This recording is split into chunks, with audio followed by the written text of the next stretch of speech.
અરે સત્સંગી જીવન પ્રકરણ 5 અધ્યાય 29મો। આ અધ્યાયમાં ભગવાને અહિંસાથી સનાતન ધર્મોનું નિરૂપણ કર્યું છે। તારીખ આજે 17 એપ્રિલ 2024 બરાબર રામનવમીનો દિવસ છે અને હરિજયંતિ છે। આજે ભગવાન શ્રી હરિ અને રામચંદ્ર ભગવાન બંનેનું અવતારનું આજે પ્રાગટ્ય થયું હતું બરાબર। એટલે બહુ સારો દિવસ છે અને સુરતમાં ગરમી પણ બહુ મસ્ત છે। આજે બહુ સારી ગરમી પડે છે બરાબર। હેલ્ધી ગરમી કહીએ ને એવી ગરમી છે। હવે આપણે શ્રી નારાયણ મુનિ કહે છે એ બ્રાહ્મણ રાજા કદાપી માંસને ખાય નહીં। આ છે ને બહુ ઇમ્પોર્ટન્ટ છે। આપણે ત્યાં ઘણા લોકો એવું કહે છે કે ભાઈ આપણા ક્ષત્રિયો રાજા જે પહેલાં હતા તે માંસ ખાતા હતા। ખોટી વાત છે બરાબર। ગમે ત્યાં જગ્યા પર અમુક જગ્યા પર હરિવંશમાં પણ હિંસાનું નિરૂપણ કરેલું છે, પણ એ હિંસાની નિવૃત્તિ માટે હિંસાનું નિરૂપણ કરેલું છે। બાકી આપણા જે સનાતની રાજાઓ જે હતા, જે સનાતન ધર્મમાં માનનારા હતા, એ હકીકતમાં જે ધાર્મિક રાજાઓ હતા એ કોઈ હિંસક ન હતા। સમજો, સરને આવેલા હોય એને છોડી દેતા હતા તો એટલે એ લોકો ભોજનમાં પણ જે કોઈ લેતા હતા અને ઘણા બધા તો એવા હતા કે બધા કૂળો ને કૂળો આખા જે એવા હતા કે જે સારા એવા એમ કહે કે કોઈ બ્રાહ્મણ એમ કહે કે જે કોઈ વંશ પરંપરાગત રીતે એ લોકોના પુરોહિત હતા અને એ પ્રમાણે ઘણા તો વૈષ્ણવ પણ હતા બરાબર। એટલે ભગવાનના ભક્ત હતા। વૈષ્ણવ સંપ્રદાય ના કહી શકો પણ ભગવાનના ભક્તો તો હતા અને ભગવાન પુરુષોત્તમ નારાયણની ઉપાસના કરવાવાળા હતા। એટલે એ બાબત એટલી બધી સાચી નથી કે આપણા રાજા મહારાજાઓ પહેલાં ટોટલી માંસાહારી હતા। સમજો, ટોટલી માંસાહારી ન હતા। હા, દરેક જગ્યા પર પર્સન્ટેજ વાઇઝ વેરિએશન તો હોય, પણ અત્યારે જે સમાજમાં તમને માંસનું પ્રચલન જોવા મળે છે કે ઘણા બધા લોકો નોન વેજીટેરિયન થઈ રહેલા છે, એવું પૂર્વે કદાપી ન હતું। આ કળિયુગનો પ્રતાપ તમે કહો કે અત્યારના લોકોના જે કંઈ ખાવા પીવાના જીભના ચટાકા કેવું કે ગમે તે કેવું, પણ હિન્દુ જે કહેવાય તે હિન્દુ કોઈ દિવસ અત્યારે જેવો બગડી ગયો છે કે જે ગમે ત્યાં ખાઈ જાય છે કે ગમે તેના હાથનું કે ગમે તે જગ્યા પર ખાઈ લે છે, એવું પહેલાં ન હતું। એટલા માટે અહીંયા કહ્યું રાજા કદાપી માંસને ખાય નહીં। મહાભારતમાં કહ્યું છે, ભીષ્મ પિતાએ યુધિષ્ઠિરને કહ્યું છે કે ભાઈ માંસને કોઈ દિવસ રાજા ગ્રહણ કરે નહીં અને હિંસા સ્વભાવવાળો ન થાય। રાજાની વૃત્તિમાં હિંસા હોવી ન જોઈએ, દયા હોવી જોઈએ। માંસ ભક્ષક બીજા પણ જનોને તે હિંસા થકી નિવારણ કરે। એટલે બીજા જે કોઈ એમ કે માંસ ભક્ષક બીજા પણ જનો હોય એટલે બીજા જે કોઈ લોકો હોય એને પણ એમ કહે કે હિંસા થકી એનું પણ નિવારણ, એ લોકોને પણ એ ના પાડે।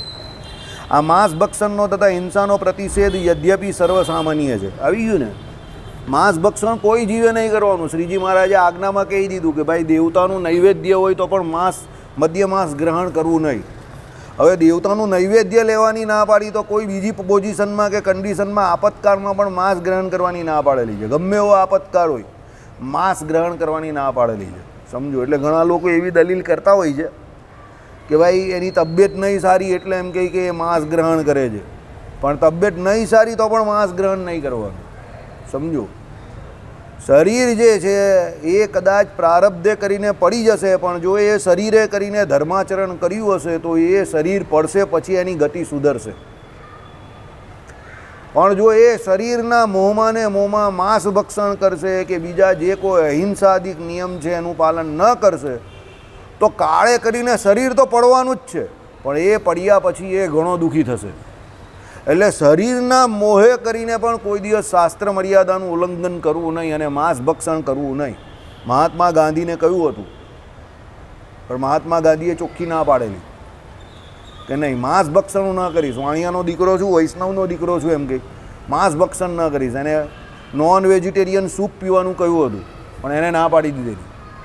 એટલે કહેવાનું તાત્પર્ય એવું છે કે મહારાજે કહ્યું એ પ્રમાણે આપતકાળમાં પણ મધ્ય માંસનું ગ્રહણ કરવું નહીં। શિક્ષાપત્રીમાં જે કહ્યું છે ને તે પ્રમાણે। ચાલો, તથાપિ રાજાઓ વિશે તેની પ્રસંગની અધિકતા વિચારીને વિશેષપણે વિધાન કર્યું છે। સર્વસામાન્ય નિયમ છે જ આ કે ભાઈ કોઈએ માંસ ભક્ષણ કરવું નહીં અને અહિંસાદિક નિયમોનું પાલન કરવું, પણ રાજા માટે એ વિશેષ નિયમ છે, કારણ કે રાજા એક એનું પાલન કરતો હોય તો બીજા ઘણા પાસે એ પાલન કરાવી શકે। તો બીજાઓને તેના થકી નિવૃત્ત કરવા તે રાજાનો અસાધારણ ધર્મ છે. એટલે બીજાઓને એ કોઈ હિંસક વૃત્તિઓથી કે માંસ ભક્ષણથી નિવૃત્ત કરવા એ રાજાનો ધર્મ છે. કેમ? રાજા લીડર છે. દરેક જગ્યા પર લીડર જે છે એનો સૌથી મોટો ધર્મ આ છે કે એને બીજાને ધર્મ નિમિત્તે પ્રેરવાના છે. હવે સમજો, લીડર જે હોય એનામાં જો ત્યાગ વૃત્તિ ન હોય કે એ શાસ્ત્રોક્ત વિધિ નિષેધરૂપ ધર્મનું પાલન ન કરતો હોય તો ઓટોમેટિકલી ધર્મ પાલન કરાવવાની એની વૃત્તિ છે એની ઉપર અસર પડશે. એ પોતે નિર્બળ થઈ જશે કારણ કે એ પોતે ધર્મનું પાલન નહીં કરતો. એટલે જે કોઈ પણ લીડર હોય, નેતા હોય, કોઈ પણ જગ્યા પર રાજા હોય કે બીજા જે પણ કોઈ લીડર હોય, એ લીડર પોતે તપસ્વી હશે, એ પોતે વ્રત કરતો હશે, ઉપવાસ કરતો હશે, શાસ્ત્રોમાં કયા એવા જે વિધિ નિષેધરૂપ ધર્મનું પાલન કરતો હશે, તો એના માટે આ વસ્તુ બહુ સહજ થઈ જશે કે બીજાને પણ એનું પાલન કરાવે. મોદી સાહેબ અત્યારે તમે જુઓ, ભાઈ એ પોતે નોનવેજ નહીં ખાતા કે એ પોતે ઈંડા પણ નથી ખાતા અને એ પોતે પણ વ્રત કરે છે કે ભાઈ જે પણ કંઈ કરતા હોય તે કરે છે, એટલું તો એ ભાઈ પણ કરે છે. સમજો, તો એ જે કહે છે એના વજન પડે છે, એના બોલમાં પણ એ વજન હોય છે કારણ કે એ પોતે એ કરે છે. એ ખાનાર પીનાર તો નથી, એટલી તો ખબર પડે કોઈને પણ, જે એને માનતા હોય કે ન માનતા હોય. સમજો, બરાબર? પણ એ ખાનાર પીનાર વ્યક્તિ નથી, એ તો બધા જ કહે. અને આપણા ગુજરાતી સામાન્ય રીતે એવા પહેલાં ન હતા કોઈ. તમારા વરાછામાં એક લારી ન હતી ભાઈ. 1980-85ની વાત કરો, એક લારી ન હતી નોન વેજીટેરિયનની. એક આવે ને તો હલ્લાબોલ થઈ જતો હતું. સમજો, પણ 2000ની સાલ પછી તો એવો દાટ વાળી મૂક્યો છે. એવું નહીં કે વરાછા રોડ પર, બધી જગ્યા પર. પહેલાંના સમયમાં એવું કહેવાતું હતું તમારા વરાછા રોડ પર કે મારવાડી જે જગ્યા પર રહેતા હોય ને, વાણિયાઓને મારવાડી, એ જગ્યા પર એક પણ ઈંડાની લારી ના હોય. સમજો, આપણે શ્રીનાથજી નાથ દ્વારા ત્યાં કાંદો લસણ ખાતી એટલે ખવડાવતી એક પણ હોટલ કે કોઈ પણ પેલી એ લારીઓમાં કાંદો લસણ નહીં મળતા હતા. એટલે કાંદા લસણવાળું મળે જ નહીં એમ શ્રીનાથજીમાં. સમજો, હા. પણ હવે આજે એવું નથી વાતાવરણ. આજે બધું કાળે કરીને મળે જ છે ને. હવે મળે જ છે. સમજો, મળે જ છે. હવે બધે મળતું થઈ ગયું. કેમ? પબ્લિકની ડિમાન્ડ એવી થઈ ગઈ એટલે દુકાનદારોએ રાખવું પડે. સમજો, હવે એમાં પણ જે પાકા દુકાનદાર હોય તે ન રાખતા હશે, જે પોતે વૈષ્ણવ હોય તે. પબ્લિક એવું થઈ ગયું કે આવેલો હોય ભલે તીર્થયાત્રા પણ કાંદા લસણ વગર ન ચાલે. એટલે એને તીર્થનું મહાત્મય નથી, એને એ ખાલી આવે છે આમ જ અને જાય છે ગમે તે હિસાબે ભગવાન જોડે જોડાય છે તો જોડાય છે. ઠીક છે. હવે પણ એ પિકનિક જેવી વાત થઈ ગયા છે. તીર્થવાળો મહિમા ઘટી ગયો. સમજો, પિકનિકવાળો મહિમા થઈ ગયો, ફરવાવાળો મહિમા થઈ ગયો. હવે આજે એ કાંદા લસણથી શરૂ થયું છે. હવે આ ક્યાં અટકશે એ ખાલી રામ જાણે, ભગવાન જાણે કે અટકશે જ નહીં. કારણ કે હંમેશા યાદ રાખજો, અનૈતિકતાની શરૂઆત છે ને હંમેશા આટલી નાની વસ્તુથી થાય અને એની જે પરાકાષ્ઠા હોય તે કાની કાં પહોંચી જાય તમને ત્યારે ન ખબર પડે. એટલે જીવનમાં નૈતિકતાનું પતન જ્યારે થાય છે ને, એ પતન જે એવું થાય છે કે એ વ્યક્તિઓને ખબર ન પડે કે એને પછી બધું એ સાહજિક લાગવા માંડે કે ભાઈ કાંદા લસણ તો બધા ખાય, એમાં કાં કંઈ પાપ છે. સમજો, એ ધીરે એ સાહજિકતા એ લોકોની કહેવાતી સાહજિકતા, એકચ્યુઅલી તો એ સાહજિક નથી પણ એ કહેવાતી સાહજિકતા એ લોકોને જે ઓપન માઇન્ડેડ જે લોકો કહીએ અત્યારે આપણે સો કોલ્ડ, બરાબર, એ પછી એને ક્યાં પહોંચાડે? બાપ દીકરા જોડે પછી પીતા થાય. ઘણા સમાજમાં અત્યારે પીવે જ છે એવી રીતે. બરાબર. એટલે કહેવાનું તાત્પર્ય શું છે? સમજો કે ભાઈ શાસ્ત્રોમાં જે પ્રમાણે કહ્યું હોય એ પ્રમાણે વર્તવું જોઈએ. એમ તમે વર્તો તો તમારા પછીની પેઢી પણ વર્તે, એના પછીની પેઢી પણ વર્તે. પછી તમે ન વર્તો તો તમારા પછીની પેઢી ગઈ એટલે પછી બધું ગયું. બરાબર. એટલે આમાં આવું જ છે કે ભાઈ બીજાઓને તેના થકી નિવૃત્ત કરવા તે રાજાનો અસાધારણ ધર્મ છે. એટલે પહેલાં રાજા એવી રીતે વર્તે પછી એની પ્રજા વર્તી શકે. આ અહિંસાખ્ય ધર્મ જ સર્વની અપેક્ષાએ પર છે અને સર્વજનોને સાધારણ છે. એટલે આ અહિંસાનો ધર્મ છે એ બધાની અપેક્ષાએ કેવો છે? પર છે. પર ધર્મ કયો જાણે? એટલે બધાથી જુદો અને સૌથી ઉપર છે. પરનો અર્થ એકલો જુદો નથી લેવાનો. જ્યાં જ્યાં પર આવે તે શબ્દનો અર્થ શાસ્ત્રોમાં તમે કરો તો બીજાથી જુદો અને શ્રેષ્ઠ પણ ગણવો. સમજો, અહિંસા ધર્મ જે છે તે શ્રેષ્ઠ કયો છે બીજા બધા ધર્મ કરતાં, દરેક ધર્મ કરતાં? કારણ કે એનાથી જીવ પ્રાણી માત્ર જે છે તે દરેકને ફાયદો થાય છે. તમારે શાંતિથી જીવવું હોય તો જે જગ્યા પર અશાંતિ ન હોય એ જગ્યા પર તમે શાંતિથી જીવી શકો એ વાત તો સાચી, પણ અશાંતિ ક્યાં ન હોય તો જે જગ્યા પર કોઈ પણ પ્રકારની હિંસા ન થતી હોય ત્યાં ઓટોમેટિકલી શાંતિ આવે. મનસા વચના કર્મણા, જ્યાં મનથી વચનથી અને કર્મથી હિંસા ચાલતી હોય ત્યાં શાંતિ કોઈ દિવસ થવાની જ નથી, ત્યાં અશાંતિ જ રહી. તમે જોજો જે જગ્યા પર કતલખાના ચાલતા હોય, સમજજો જે જગ્યા પર આવી બધી વસ્તુઓ મળતી એ બધા બજારોમાં ને તમે ત્યાં જજો, ત્યાં તમને વિશેષપણે તમોગુણ જે હોય ને તે અભિભૂત થયેલો દેખાય. ત્યાંના લોકો પણ એવા દેખાય, એરિયા પણ એવો હોય, અને એક એવા પ્રકારની ત્યાં તમને આપણે કહીએ તો એવી અશાંતિ અને ભયનો માહોલ લાગે કે કોઈ સામાન્ય વ્યક્તિને, ખાસ કરીને સારા ઘરના જે કોઈ વ્યક્તિ હોય, બહેનો હોય, તે એ ત્યાં જવા તૈયાર ન થાય બહુ જલ્દી. એક વિશેષ પ્રકારનું એવું ત્યાં ખરાબ વાતાવરણ ઓટોમેટિકલી બને છે હિંસાને હિસાબે. હા, આખું ગામ એવું. અરે અહીંયા પણ એવું જ છે ને, બહાર નીકળો તો. ચાલો જો, એટલે અને સર્વજનોને સાધારણ છે માટે હિંસા મન વચન કાયથી ત્યાગ કરવી. આવી ગયું ને, મનસા વચના કર્મના, કોઈની હિંસા ના કરવી. અને તથા હિંસક જનનો પ્રસંગ સર્વથા ત્યાગ કરવો. જે હિંસક વ્યક્તિઓ છે એનો પણ ત્યાગ કરી દેવો. જે એવા હોય નોન વેજીટેરિયન ને એવા, તો તમે એની જોડે કામ ધંધો કરતા હો તો કામ ધંધા પૂરતી મર્યાદિત, બાકી બીજી કોઈ બહુ વાત નહીં. હા ભાઈ, હા ચાલ ભાઈ આગળ વધો. એ લોકો જોડે બીજો કોઈ બહુ સંબંધ નહીં રાખવાનો, એમાં કંઈ બહુ મજા નથી. સમજી ગયા? ચાલો. જેમ ચતુષ્પાદ પશુ બરી વરદાદી એક પાદે વિહીન હોતા ચાલવા માટે અસમર્થ હોઈને અલ્પકાળમાં નિશ્ચય મરી જ જાય, તેમજ આ અહિંસા ધર્મ પણ ઉક્ત મન વચન કાય સંગ રૂપ ચારમાંથી એક પાદે પણ જો વિકળ થાય તો નાશ જ થાય. તો આ અહિંસા મન વચન કાય અને સંઘથી પ્રયત્નપૂર્વક સંરક્ષણ કરવું. ચાર પગ કયા અહિંસાના? મન વચન કર્મ અને સંઘ.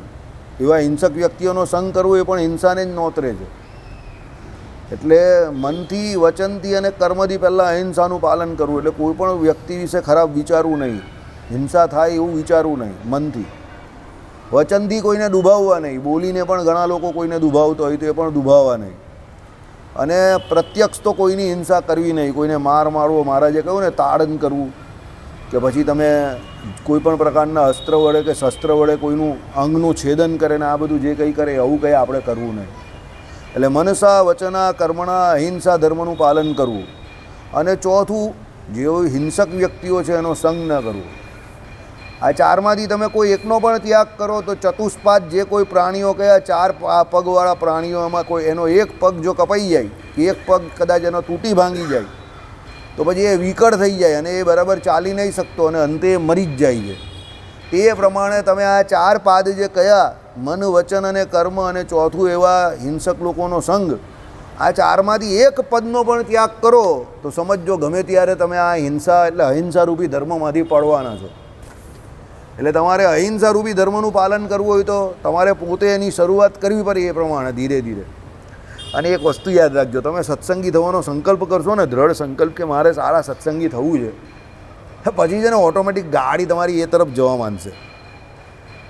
ધીરે ધીરે ધીરે ભગવાન તમને છે ને એક એક જગ્યામાંથી ભગવાન જ બહાર કાઢશે. તમારી શરણાગતિ જો ભગવાન પ્રત્યે સાચી હશે ને તો પરમાત્મા નારાયણ એક એવું તત્વ છે ને કે એ તમને તમારો સંકલ્પ જોઈને ધીરે ધીરે ધીરે એવા વ્યક્તિઓથી દૂર ધીરે ધીરે તમે બધાથી બહાર નીકળતા જશો.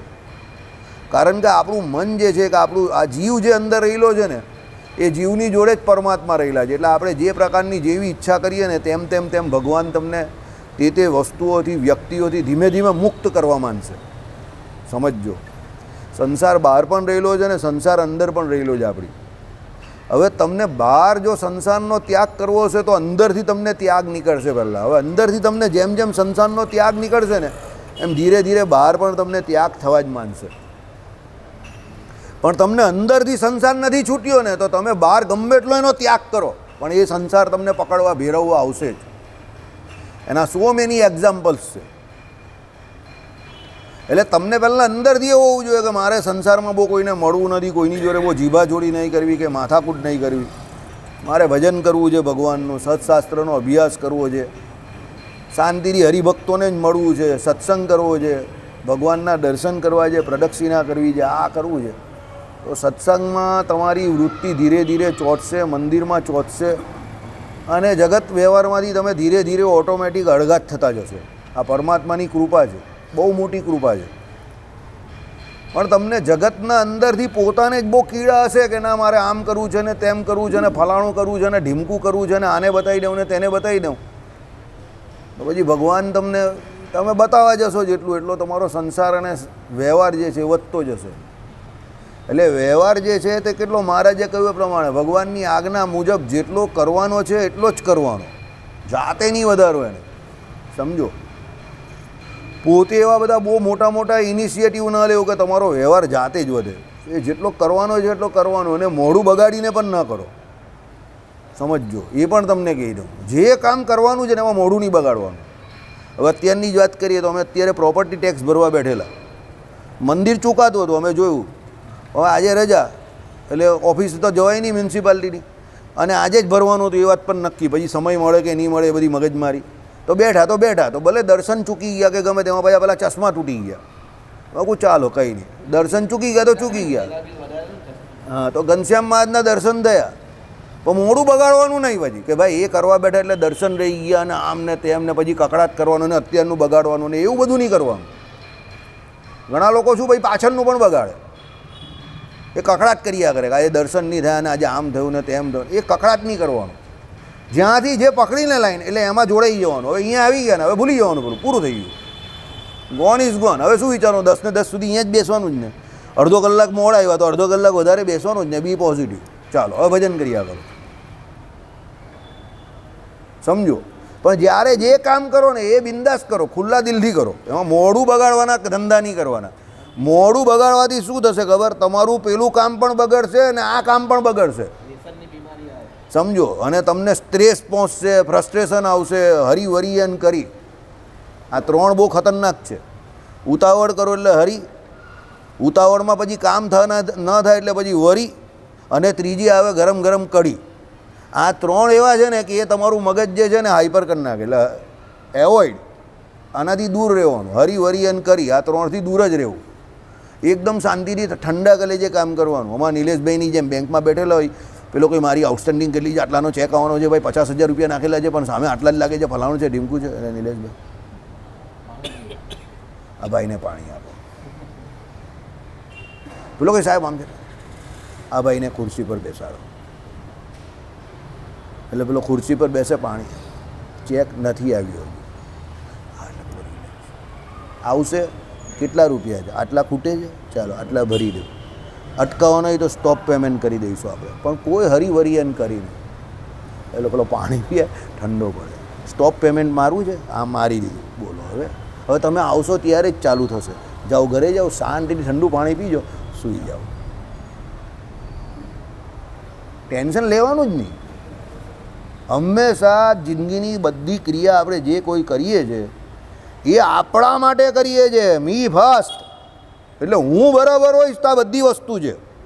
હું બરાબર ન હશે તો એ બધી વસ્તુનો કોઈ મતલબ નથી. કાલે ઉઠીને તમે જ બરાબર નથી તો બધી વસ્તુને શું કરવાના, તમે એને ચાટવાના? આપણે શું કરીએ છીએ, આજુબાજુની વસ્તુને એટલું બધું ઇમ્પોર્ટન્સ આપી દઈએ છીએ કે એમાં આપણે આપણી જાતને જ નુકસાન પહોંચાડીએ. આ બધી હરિવરિયન કરીમાં ને એમાં નહીં ભાઈ, શાંતિ એકદમ. આ બધું આપણે આપણા માટે કરીએ છીએ, આપણા પ્લીઝર માટે, આપણી સુખ સગવડ માટે આપણે આ બધું કરી રહેલા છે. જે કંઈ કામ કરીએ છીએ, અને જો એના બદલામાં આપણે સુખ સગવડ ન મળતી હોય ને દુઃખી થતા હોય તો આપણે વિચાર કરવાની જરૂર છે કે આપણે જે કરીએ છીએ તે બરાબર કરીએ છીએ. Is that fruitful to me or not? બરાબર, એ ફ્રૂટફુલ ન હોય તો પછી વિચાર કરવાનો એના પ્રત્યે કે ભાઈ આપણે કશે કંઈ ખોટું કરી રહેલા છે, કોઈ રીત ખોટી છે કાં કોઈ કામ ખોટું છે, તો જ કરવાનું, નહીં તો ટેન્શન નહીં લેવાનું, આરામથી જીવવાનું. બરાબર, ચાલો. માટે પ્રથમ તો મનથી ઇન્સાનો ત્યાગ કરે. મનમાં એવો ઘાટ જ નહીં કરવાનો કોઈનું ભૂંડું થાય. આપણે શું કામ ઘાટ ઘડવાનો? જેને જે કરવું હોય તે કરે. બરાબર, અનુભવ સિદ્ધ વસ્તુ છે. તમે જ્યારે સાચા હોવ ત્યારે આખી દુનિયા ભલે તમારી પાછળ પડી જાય ને કંઈ થતું નથી. બિંદાસ ઊભા રહેવાનું શાંતિથી, કંઈ ઉખાડતું નથી. સમજો, અમારો ઘણા વર્ષોનો અનુભવ છે. કોઈ કંઈ ઉખાડી નહીં શકે તમારું. તમે સાચા હો એટલે તમને નિરાંત હોવી જોઈએ. મસ્ત આમ પડો ને રાત્રે તમે, અવાજ આવવો જોઈએ, મ્યુઝિક જોડે ઊંઘ ચાલુ થઈ જવી જોઈએ, અને બીજે દિવસે સવાર થાય ત્યારે તમે શાંતિથી ઉઠો. એટલે તમને ચિંતા નથી, શાંતિથી ભગવાનનું ભજન કરતાં કરતાં સૂઈ જવાનું મૂર્તિનું ધ્યાન કરીને, અને સવારે ઉઠો ત્યારે ધ્યાન કરો. રાત્રે પણ જ્યારે કંઈ દૈહિક ક્રિયા કરવા ઉઠો ભગવાનની મૂર્તિનું ધ્યાન કરો. બેસો ત્યારે પણ એ ધ્યાન કરો, કોઈ ચિંતા નહીં. ને આરામથી ખાઈ પીને શાંતિથી ભજન કર્યા કરવાનું, કોઈ ચિંતા નહીં કરવાની. તમે સાચા છો ને એટલે કોઈ ચિંતા નહીં. મનસા વચના કર્મણા કોઈ પણ જીવને આપણે નહીં દુખાવવાનો. કોઈ સામેથી ભટકાવા આવે તેને કહેવાનું તું ભટકા ને તું દુઃખી થા, આપણે કંઈ થવાનું નથી. એ ભટકાશે ને એ દુઃખી થશે, સમજો. એટલે એમાં ડરવાની પણ કોઈ જરૂર નથી. કોઈ ભટકાઈ જશે, કોઈ ભટકાઈ જશે. જેને ભટકાવ હોય તો ભટકાય, આપણે બુલેટ પ્રૂફ છે એમ સમજીને ચાલવાનું. એટલે શું છે, મનથી હિંસા ન કરવી પહેલાં. એટલે મનથી હિંસાનો ત્યાગ કરે. હિંસા મારે ન જ કરવી એવો સંકલ્પ કરે. આ મનથી સંકલ્પ કરો મારે હિંસા કરવી જ નથી, બરાબર. અમારામાં એક સાહેબ હતા, એ કહેતા હતા કે મારે કોઈ પણ સ્ટુડન્ટને મારવો જ નથી, કોઈ ગમે એ કરે ને. હકીકત હતી, એણે એના કોઈ દિવસ જોયો નહીં, અમે જોયું નહીં કે એ માણસે કોઈને માર્યું હોય. બહુ ગરમ થઈ જાય ને તો પણ તું મજા વધારે પડતું થઈ રહેલું, બસ આટલા શબ્દ બોલે, પણ કોઈને મારે નહીં. એ નક્કી કરીને આવેલા કે ભાઈ મારે કોઈને મારવું જ નથી. બાકી માસ્તર હોય ને તો ભાઈ હાથ ઉપડી જ જાય છેલ્લે, સમજો. ઘરમાં મમ્મી અને સ્કૂલમાં માસ્તર, આ બેના હાથ બહુ ચાલે. એટલે કંઈ પણ જગ્યા પર પ્રેશર હોય ને તો પેલા બિચારા છોકરા હોય ને એની પર પ્રેશર બધું રિલીઝ થાય. એ લોકોને સટાકા ફટાકા પડીએ, ફાટ ફાટ પેલા બિચારાને જ પડીએ. પેલો કંઈ મમ્મી મેં તો કંઈ કર્યું જ નથી એટલે તો આપી તને, કારણ કે તું કંઈ કરવાનો નથી. એટલે બીજી બે પડે ને ફાટ ફાટ. પાંડેજી હશે જ જો ને, સાચી વાત કીધી ને પાંડેજી. જો પાંડેજીને ખબર જ હજુ કે ભાઈ આ વાટ ફાટ પડી જાય, કંઈ કામ વગર પણ પડી જાય. એટલે ઘરમાં મમ્મી પાસે પણ છે ને વગર કામે ન જવું, કામ હોય તો જ જવું, નહીં તો એનું પ્રેશર આપણી પર રિલીઝ થઈ જાય, ફાટ ફાટ બે આપણે પડી જાય, બરાબર. આ બધું બહુ ટેકનિકલ વસ્તુ છે. ચાલો, પછી વાણીથી ત્યાગ કરે. મનથી સંકલ્પ કરવાનો, પછી વાણીથી ત્યાગ કરવાનો કે ભાઈ આપણે કોઈને ગમે તેમ બોલવાનું નથી, કોઈને દુઃખી કરવાનો નથી. એટલે વાણીથી ત્યાગ થાય. હિંસા વિધાયક વચન ન બોલે, બરાબર. મનથી ત્યાગ, વાણીથી ત્યાગ, અને તે પછી કર્મથી ત્યાગ કરે. એટલે હિંસાકારક કર્મ ન કરવું. બીજાની હિંસા થાય એવું આપણે કર્મ કરવાનું જ નહીં, કોઈને માર બારવા આવ્યો એ વાત જ નહીં કરવાની. તે પછી તેવા જનોનો સંગ પણ ત્યાગ કરે. પછી એવા લોકો એના બધાનો ત્યાગ કરતા જવાનો ધીરે ધીરે. જો એક વાત સાચી છે કે તમને ઘણા બધા પ્રકારના મેન્યુપ્યુલેટેડ લોકો આ દુનિયામાં મળશે, મળવાના જ છે, એ તો નક્કી વાત છે. આ દુનિયામાં તમે રહ્યો એટલે મેન્યુપ્યુલેટેડ માણસ મળશે, જે બહાર તમને ચીકણી ચોપડી વાત કરશે, મીઠી મીઠી વાત કરશે, અંદરથી તમારા હિતેશી ન હશે, અંદરથી બધાને એ લોકોને ક્રોધ હશે, તમારી ઉપર આક્રોશ હશે, અંદરથી એ લોકોને તમારી ઉપર દ્વેષ પણ હશે, બરાબર. તમે એ જાણો છો, પણ never reply two this type of people. સમજજો, એનું કારણ એવું છે કે એ લોકો જે કંઈ પણ કરે છે ને તે તમારી અત્યારની પર્સનાલિટી જોઈને કરે છે. એટલે એ તમે જે કરી શકો છો એ નથી કરી શકતો, એનું ફ્રસ્ટ્રેશન છે, સમજો. ઘણા બધા વ્યક્તિ ખાલી ફક્ત બીજાની ટીકા એટલા માટે જ કરે છે કે એ નથી કરી શકતા, અને એ બહુ મોટી બીમારી છે. આઈડિયા આવી ગયો તમને? એટલે કોઈ બીજા કંઈ ન કરી શકતા હોય તો તમે ઇઝી થઈ જાઓ, તમે શાંત થઈ જાઓ કે એ નથી કરી શકતો એટલે એનું ફ્રસ્ટ્રેશન કાઢે છે, તો કાઢવા દેવે ને. તમારે એમાં પડવાનું નથી, કોઈ જરૂર નહીં. તમે તમારું કામ કર્યા કરો. એક વસ્તુ યાદ રાખવાની, તમારે બીજાના કોઈ પણ પ્રશ્ન કે દલીલનો જવાબ દલીલથી આપવો નહીં, ફક્ત ને ફક્ત કામ કરીને આપવો, એક્ટથી. કનૈયાભાઈ શું કહી ગયા પેલા આપણે આવીને, વિજયભાઈ હમણાં પેલા કનૈયાભાઈ શું કહી ગયા, પેલા ભાઈ ત્યાંથી ઊભા થઈને પાછળ સુધી આવ્યા તો શું કહી ગયા, આપણું કામ થઈ ગયું છે વાસુદેવભાઈ, બસ આપણે કંઈક કરવું છે. હવે હું કંઈ ભાઈને કહેવા ગયેલો, હું તો ખાલી જય સ્વામિનારાયણ કરવા ગયો ને, બહુ હવે કંઈ તમારે કરવું, હું તો હસવા જ બોલેલો હે, તે કહીને આપણે કરવાનું જ છે. પછી ત્યાંથી કરવાનું જ છે એમ બોલતા બોલતા ત્યાં સુધી પાછળ સુધી આવ્યા મારી, ના આપણે કરવાનું જ છે. પછી મેં કહું કે મેનેજમેન્ટ, એ કે મેનેજમેન્ટ તમારે કરવાનું, એ તો મને ચિંતા નથી, પણ આપણે કરવાનું જે વાત નક્કી. એટલે હંમેશા યાદ રાખજો, આપણે કર્મ જ કરવાનું છે, સમજો. ટીકા ઉપર ધ્યાન નથી આપવાનું લોકોની. જો તમે લોકોની ટીકા ઉપર ધ્યાન આપતા થશો તો શું થશે કે તમે જે સારું કામ કરો છો એ બંધ થઈ જશે. અને તમારી એનર્જી જે છે એ પેલા લોકોને જવાબ આપવામાં કે એ લોકો જોડે લડવામાં વ્યસ્ત થઈ જશે. સમજો, આપણે તે દિવસે વાત નહીં કરતા હતા કે એક સમયે આપણે અહીંયા મંદિરોમાં ઘણા બધા જે કાર્યક્રમો આપણા તરફથી થતા હતા બધા બહુ જોરદાર થતા હતા. પ્રદક્ષિણામાં મંડળ તરફથી જે થતા હતા તે સમજો, વન્સ અપોન અ ટાઈમ. કહેવાનું તાત્પર્ય શું છે? સારા કામ કરવા માટે તમારો સારો અને દ્રઢ નિશ્ચય જોઈએ. પબ્લિક ઓટોમેટિક જોડાશે. પબ્લિક ઓટોમેટિક જોડાશે, યાદ રાખજો. દ્રઢ નિશ્ચય જોઈએ કે ના મારે સારું કરવું છે, બસ. For the people, by the people, of the people. એટલે પબ્લિક ઓટોમેટિક જોડાશે તમારી જોડે. તમે દ્રઢ સંકલ્પ કરો અને પ્રામાણિકતાથી કરવાનું ચાલુ કરો. નાનામાં નાનું કામ પણ શરૂ કરો, 100% પબ્લિક તમારી જોડે જોડાશે. આ શહેરનું એવું લક્ષણ છે કે અહીંયા તમે સારું કરવા માંગો તો આ શહેર એવું છે ને તમને મદદ કરે ને કરે. બહારના શહેરની મને એટલી ખબર નહીં, પણ આ શહેર કરે જ છે. બરાબર? એટલે આપણે આપણું કામ જ કર્યા કરવાનું. બીજાને બહુ એક બીજી વાત, તમે કંઈ સારું કરી રહેલા છે કે સાચું કરી રહેલા છે, નેવર પ્રૂવ ધેટ. એને પ્રૂવ કરવાની પણ કોઈ જરૂર નથી. લોકોની સામે કે તમે સાચું કરો છો કે સારું કરો છો એના સર્ટિફિકેટની કોઈ જરૂર નથી. જેને જે કહેવું હોય તે કહે, જેને જે કરવું હોય તે કરે. તમારે યુ એડહેર ટુ યોર વર્ક. તમારે તમારું કામ જ કરવાનું છે. સમજો, તમે ન બોલવા જોઈએ, તમારું કામ બોલવું જોઈએ. ઇતિહાસ તમને યાદ નહીં કરવાનો, ઇતિહાસ તમારા કામને યાદ કરશે. અને સમજો, ઇતિહાસ તમને યાદ કરે એવું આપણે કંઈ કરવું પણ નથી. કારણ કે આપણે યાદ કરીએ, આપણે શું નામ તો મિથ્યા છે, એટલે આપણે યાદ કરીએ એવું કંઈ કરવું નથી. કામ જે છે એના દ્વારા બે માણસને ફાયદો થાય અને પરમાત્મા રાજી થાય તો એ કામ હંમેશા માટે કોઈને કોઈ રીતે કરવું જોઈએ. કર્મ 100% કરવું જોઈએ. કર્મન એવા અધિકાર હશે. એટલે તમારાથી જે કંઈ બની શકે છે તે બધું કરો. પાંડેજી છે એની કેપેસિટી પ્રમાણે જે કંઈ સેવા કરે છે એ પ્રસાદ આપણે આપવાનું કહીએ તો પાંડેજી ઊભા થઈને તરત આપવા તૈયાર થઈ જાય બધાને. સમજો, તો એ એની કેપેસિટી પ્રમાણે એ સેવા કરવા રોજ ઊભો થાય જ ને. વેકેશન છે તો હમણાં આવે છે અને લાભ લઈ જાય. એમ તમે પણ આવું નાનું નાનું જે પણ કંઈ કરી શકતા હોય. કોઈ દૂધની મદદ કરવા જાય છે પેલી બહેનોને, મેન્ટલી રિટાર્ટેડ જે બહેનો છે એને મંડળમાંથી કોઈ એક ભાઈ એવા છે તે દૂધની મદદ કરવા જાય છે ને, જવા દેવો એને. કરી રહેલો જ ને પોઝિટિવલી, કરવા દેવું. કોઈ બીજી રીતે મદદ કરે છે, કરવા દેવું. કોઈ સેવા કરવા જાય છે તો કરવા દેવું. એટલે તમે જે કંઈ કરી શકો એ કરો, બીજાની વાત ન કરો. આવું તો ઇતિહાસમાં પહેલેથી ચાલતું જ આવ્યું છે કે તમે કંઈ સારું કરો એટલે લોકો બોલવાના. એની ચિંતા કર્યા વગર તમે કામ જ કર્યા કરવાનું, બસ. બીજી વાત જ નહીં કરવાની. અને કામમાં ભગવાનને જોડવાના સાથે રાખીને, એટલે કામ થયા કરે. બરાબર? ચલો, આ રીતે જે પુરુષ હિંસાનો ત્યાગ કરી માંસ ભક્ષણ થકી નિવૃત્ત થાય છે તે પાપ થકી કે સંસ્કૃતિ થકી વિમુક્ત થાય છે.